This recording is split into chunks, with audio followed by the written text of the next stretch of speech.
Welcome in, everybody, to the first edition of the Tallapoosa Publisher Sports Podcast. I am Henry Zimmer, sports editor with the Tallapoosa County side of things, and we also have Dalton Middleton. I'm the sports editor with Elmore County, and we're getting ready for some baseball season over here. We are here to talk about some baseball playoffs. Things start this Friday, April 19th, all about 4 o'clock in the afternoon. We're going to start today with some Stanhope Elmore baseball. Dalton, can you tell me a little bit about Stanhope Elmore and who they're facing this weekend? Yeah, Stanhope Elmore is going to go on the road. They're going to face Hueytown, which is a team looking for revenge. Hueytown and Stanhope matched up last year during the playoffs when Stanhope made it to the Final Four. Stanhope swept them. I think the scores were 2-0 and 5-0, but pretty close, and Hueytown returned most of its arms, I believe. Okay. The Golden Gophers are 20-15 right now. Look like they're playing pretty well. Stanhope is having a lot more down of a year than they had last year. I think they had 7 total losses last year. Right now they're 10-23. Right. So they're not bad. You know, the record is not great. They've played a lot of tough teams. They've played a lot of 7A, top 7A, top 6A teams.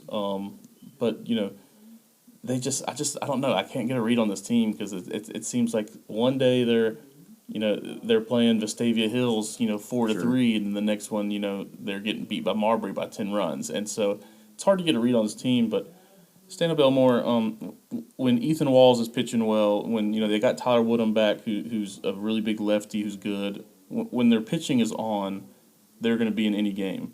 It's just how many runs can they score? Sure. Is the question. And I don't know what they're going to do against Hueytown, but they start Friday at 4:30. Doubleheader, 4:30 and 7. The if game, if needed, was Saturday at noon. So we're going to see if they can go on the road and get a series win. What does it mean that a team with only 10 wins and 23 losses is still able to make the playoffs, though? I mean, that's still a pretty big accomplishment, even if the record doesn't show that they might be as good as they actually play.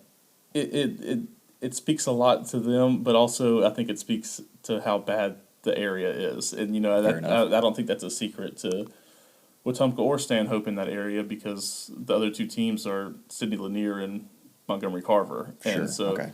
I'm pretty sure both teams won all 4 of those other games by 15 to 20 runs. I think Stanhope threw like 3 no-hitters in area play. That's just how bad their area is, which will change next year, obviously, with those schools merging. But Right. yeah, the 4 of their 10 wins are against those two teams. So it's been a pretty tough year for the Mustangs over there. Interesting. And then next we're going to talk about some Ben Russell baseball, some Wildcat baseball. They are heading out to Birmingham to play Briarwood on Friday. Ben Russell finished runner-up in their area, having lost their last 2 games to Pike Road and kind of the do-or-die scenario in that area. Last year, Ben Russell won the area, but this year they will be the runners-up in traveling. Ben Russell sitting at about 15-10 this year, and Briarwood 14-10, so at least in terms of record, evenly matched up. That doubleheader will start Friday at 4:30, second game at 7-ish, and then the Saturday makeup game will be later in the evening around 5.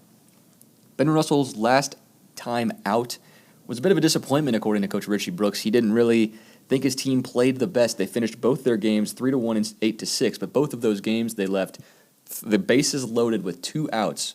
Ben Russell had a chance to win both of those games late. I mean, rather win it late than don't win at all, but they weren't able to close the door. That'll be something they're looking to change this week in practice. Obviously, the big names for Ben Russell are going to be Gabe Benton and Jackson Hay, both pitchers, but Gabe will play a little bit in the field. He's been banged up a lot this year, but he's kind of coming back to full form. He and Jackson both pitched in that Pike Road series. Jackson Hay obviously going to play at UAH baseball. And Gabe's playing college football, but he may have a future in baseball. That might change as the year goes on. But we're looking for Ben Russell to pull one out of a Briarwood. It's a team they know from football, and they're looking to kind of not leave those runners stranded like they did against Pike Road. You mentioned a little bit of injuries right there, Henry. I guess I think just reading some of your stories this year, it just seems like this Ben Russell team has just been through the ringer when it comes to injuries. I guess what is it kind of looking like maybe health wise if going into this playoff run because they're going to need more than just Gabe Benton and Jackson Hay. Right. Ben Russell is nowhere near full strength. Even a lot of their guys that are playing right now are kind of dinged up, like I mentioned with Gabe. But he's a trooper. He'll play through it. I mean, that's just kind of the nature of the beast with high school sports, especially with guys that play multiple sports throughout the year. It just kind of happens. Ben Russell's got a couple guys down. They'll pull a guy up, from injury, and then they'll have a guy go back down to an injury. So it's just kind of the nature of the beast. But, Coach Brooks has said all year that, Briarwood's not going to feel sorry for him. Pike Road doesn't feel sorry for him. Park Crossing doesn't feel sorry for him. You just kind of have to play. And, some guys that have been stepping up, Elijah Johnson's actually been playing pretty decently in kind of a growing role with injuries on the team. And then they do have, some solid starters like Chance Lumpkin, Ryder Mobley, Caden Hyde. The Lumpkin brothers, too, whenever they're healthy, are, force factors for that team. Owen Dye can be good when, he's out there playing. But again, it just, kind of determines on the health who's available for this series. I think Coach Brooks is hoping that he's going to get some guys back. We'll see come game time on Friday. But, Ben Russell has a chance to, even as the runner-up, to make some noise in this playoff and, advance past the first round, which they were unable to do last season. Yeah, and if they do advance, past the first round, they'll match up with another area teams. If they advance, Brookwood and Wetumpka are on the other side of that bracket, and right. that's I think that's going to be an interesting matchup. Brookwood does not have a great record. I think they're like 10-18 or 10-15, something like that. And but throw the record books out at this point. Yeah, no kidding. Well, Wetumpka didn't have a great record either early on, but the Indians have since won, I think, 13 of their last 16 games, starting to play pretty well. Okay. They lost, or they didn't lose. They tied with, they lost to Holtville this weekend. I thought they tied, but I thought they got called a time, but they end up Holtville ended up walking it off 8-7. But before that, Wetumpka had beaten Demopolis in a 2-game set, which I think Demopolis reached the final 4 of 5A or the Elite 8 of 5A. So it's not a bad loss, not a bad win. And then you think they swept Stanhope last week. The Indians are playing pretty well. They've gotten some good performances out of Noah Golson on the mound. And guys like that, Jacob Smith's playing, hitting, swinging the ball well. Logan Fawcett, is their top guy, at the plate. But Brookwood is just I don't know much about them, outside of they have a poor record, but they have one guy that when you look at it, he's got a 1.7 ERA. That'll work. And so that's kind of how it goes in 6A. 5A you have some teams that are weaker. 6A.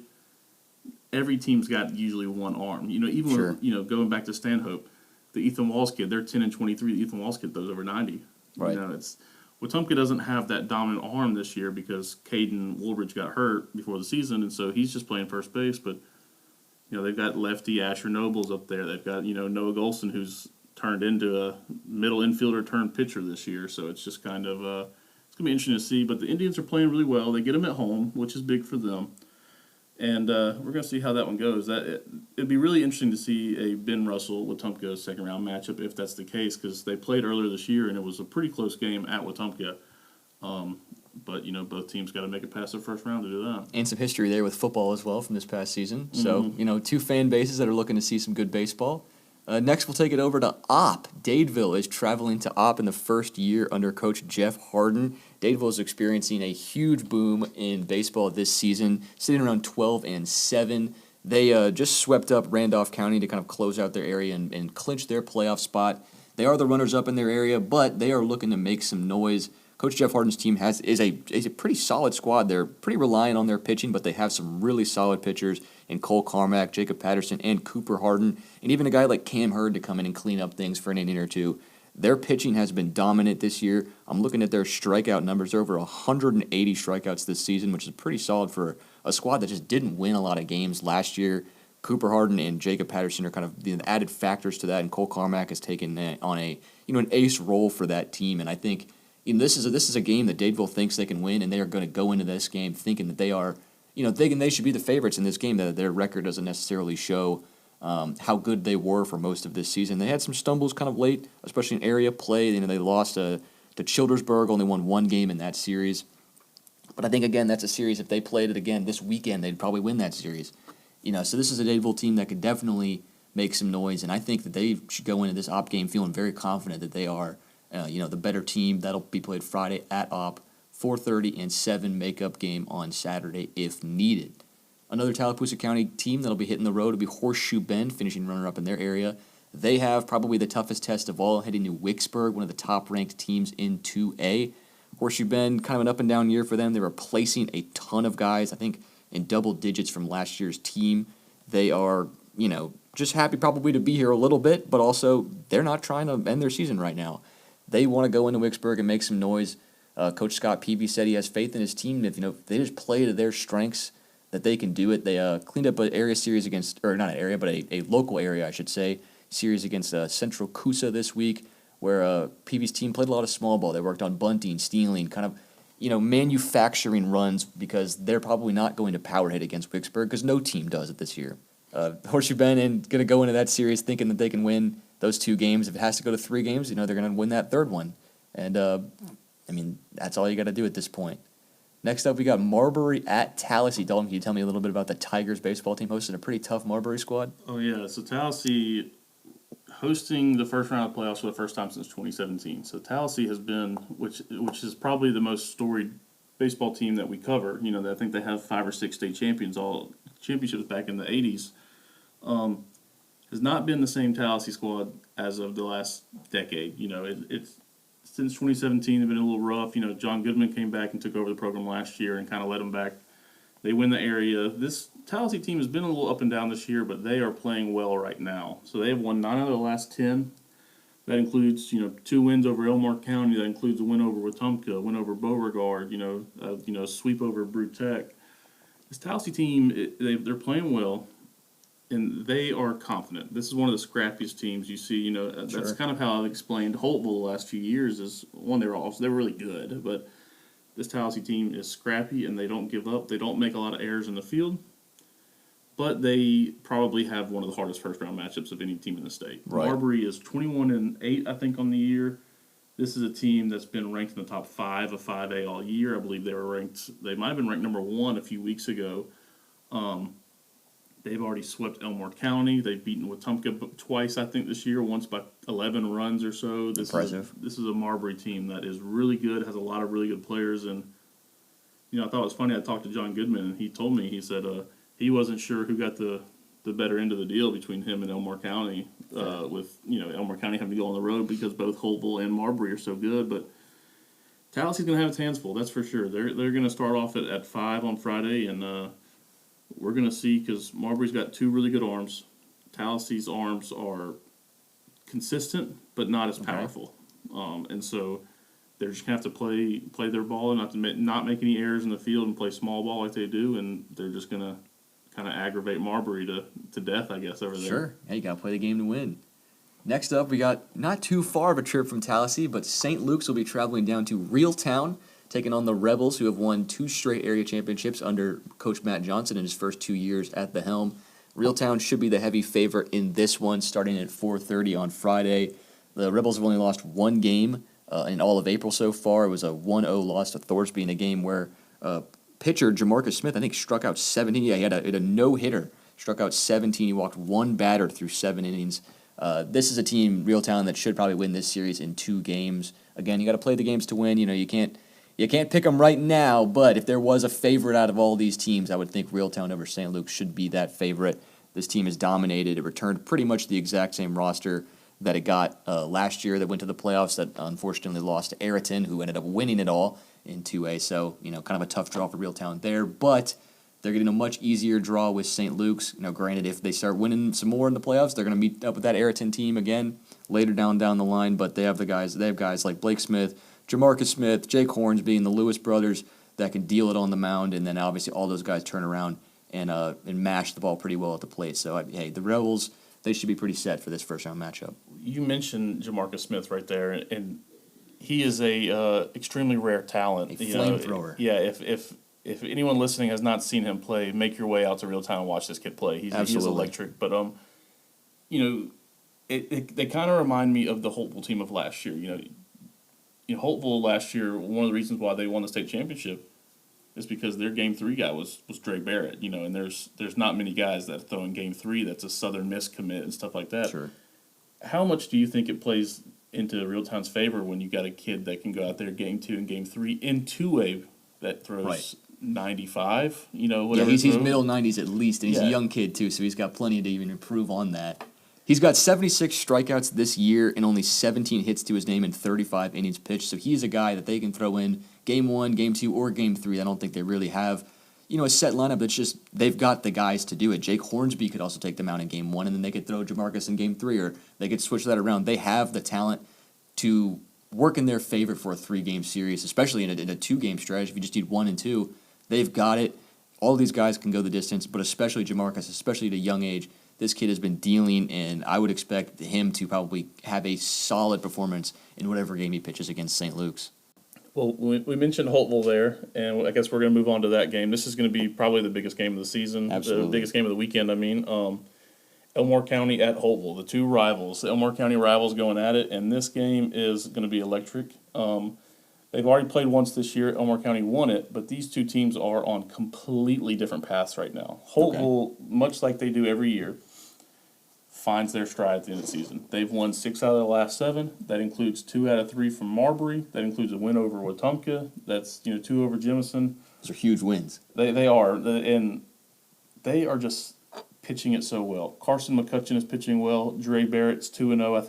I think he's allowed like 4 hits and 27 strikeouts over his last 2 games. That'll work. I wasn't there, but he apparently touched 96 the other day. So that'll definitely work. Holtville is just playing really well. Dre's also they've moved him to the leadoff. They wanted a little spark. Since he's moved to leadoff in 7 games, he's hit 3 leadoff home runs.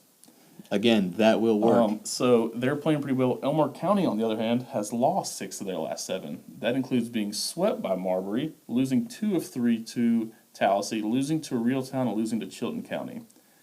The Panthers' pitching is struggling. Brandon White has been fantastic. He's their number 1.